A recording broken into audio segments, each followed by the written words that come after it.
పాలమూరు జిల్లాలో BRS politics peak స్టేజ్కి చేరుకున్నాయి. బీఆర్ఎస్ పార్టీ చేసిన రాజకీయాలు ప్రజలకే కాదు, అసలు పార్టీ శ్రేణులకే అర్థం కావడం లేదట.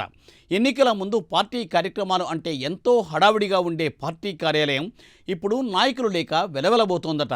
పార్టీ సొంత నిర్ణయం మేరకు నిర్మాణమైన జిల్లా కార్యాలయమే నిరుపయోగంగా మారింది అనుకుంటే కొత్తగా మరో కార్యాలయం తెరమీదకు వచ్చిందట. దీంతో అసలు జిల్లా కార్యాలయం ఎక్కడ ఉందో తెలియక కేడర్ గందరగోళంలో పడిపోయిందట. ఇంతకు పాలమూరు జిల్లాలో ఏది పార్టీ కార్యాలయం?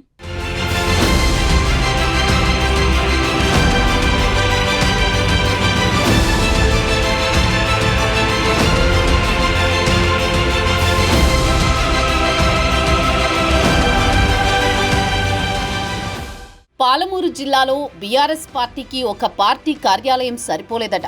ఒక పార్టీకి 2 జిల్లా పార్టీ కార్యాలయాలు, ఒకటేమో పార్టీ అధిష్టానం ఆదేశాలతో నిర్మాణం జరిగితే మరొకటేమో మొన్న మధ్య నియోజకవర్గం నుంచి జిల్లా పార్టీ కార్యాలయానికి అప్గ్రేడ్ అయ్యింది. గులాబీ బాస్ కేసీఆర్ ప్రారంభించిన పార్టీ సొంత భవనానికి అప్గ్రేడ్ అయిన పార్టీ కార్యాలయం పోటీ ఇవ్వడం ఇప్పుడు పాలమూరు జిల్లా పాలిటిక్స్లో ఆసక్తిగా మారింది.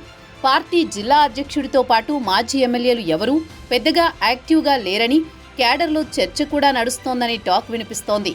ఇక జిల్లా కేంద్రంలో అయితే ఈ పాలిటిక్స్ మరింత ఇంట్రెస్టింగ్గా కనిపిస్తున్నాయి.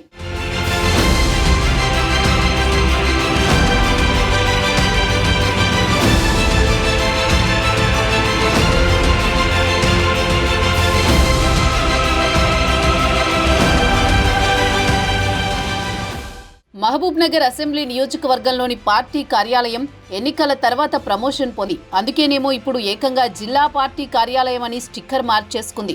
ఇక రియాలిటీలోకి వెళితే అసెంబ్లీ, ఎంపీ ఎన్నికల్లో జిల్లా పార్టీ కార్యాలయం వద్ద ఒకరో ఇద్దరు నేతలు కూడా కనిపించని టైంలో న్యూ టౌన్లో ఉన్న నియోజకవర్గ కార్యాలయంలోనే కార్యకర్తలు, నాయకుల సందడి కనిపించేది. అసెంబ్లీ ఎన్నికల్లో ఎమ్మెల్యే అభ్యర్థిగా ఉన్న శ్రీనివాస్ గౌడ్ నిత్యం ఇదే కార్యాలయానికి రావడం, కార్యక్రమాలు నిర్వహించి హడావుడి చేశారు. అనంతరం ఎంపీ ఎన్నికల్లో అదే తరహా పార్టీ కార్యక్రమాలు నిర్వహించేవారు.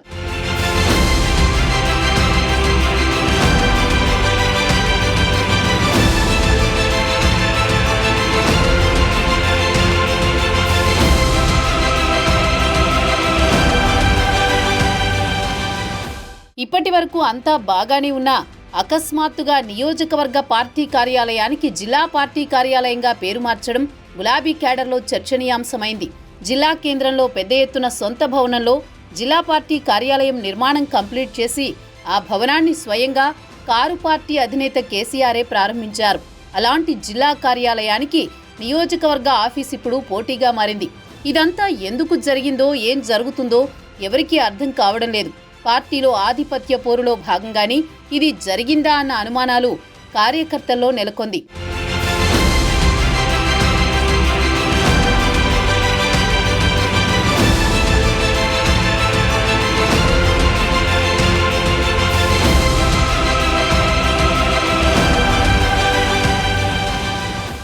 ప్రస్తుతం మహబూబ్ నగర్ జిల్లా పార్టీ అధ్యక్షుడిగా మాజీ ఎమ్మెల్యే లక్ష్మారెడ్డి కొనసాగుతున్నారు. ఆయన హయాంలో ఇప్పటి వరకు ప్రారంభోత్సవం తప్ప ఆ భవనంలో ఒక్క సమావేశం జరగలేదు.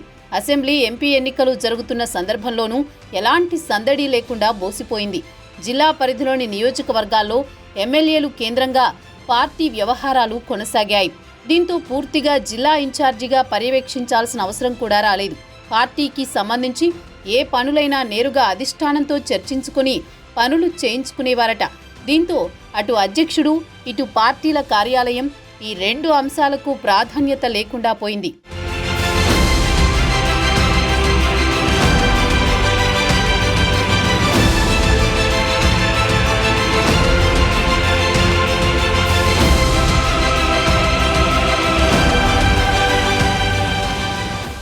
అసెంబ్లీ ఎన్నికల అనంతరం జరిగిన ఈ అనూహ్య పరిణామం జిల్లా రాజకీయాల్లో హాట్ టాపిక్గా మారింది. మొదటి నుంచి జడ్చర్ల మాజీ ఎమ్మెల్యే లక్ష్మారెడ్డి, మాజీ మంత్రి శ్రీనివాస్ గౌడ్ మధ్య కోల్డ్ వార్ నడుస్తోందన్న ఊహాగానాలు వినిపిస్తున్నాయి. జిల్లా పార్టీ కార్యాలయంలో కార్యక్రమాలు నిర్వహించకపోవడం, నియోజకవర్గ కార్యాలయంలోనే పార్టీ హడావుడి జరుగుతోంది. అయితే అధ్యక్షుడు మౌనంగా ఉండడం కారణంగానే ఈ పరిణామాలు జరిగి ఉంటాయని క్యాడర్ భావిస్తోంది. జిల్లా కేంద్రంలో తాను హడావుడి చేస్తే మాజీ మంత్రి శ్రీనివాస్ గౌడ్తో తనకు నేరుగా అభిప్రాయ భేదాలు వచ్చే అవకాశం ఉంటుందని లక్ష్మారెడ్డి భావిస్తున్నట్లు కేడర్లో టాక్ నడుస్తోంది.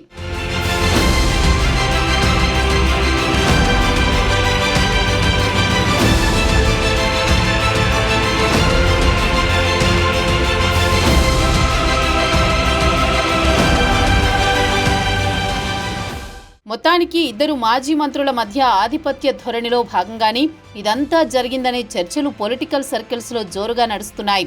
అకస్మాత్తుగా నియోజకవర్గ కార్యాలయం జిల్లా కార్యాలయంగా మార్పు పరిణామం కేడర్లో గందరగోళానికి దారితీసింది. మరి ఈ గందరగోళానికి స్పష్టత ఎవరు ఇస్తారోనని గులాబీ శ్రేణులు ఎదురు చూస్తున్నాయి.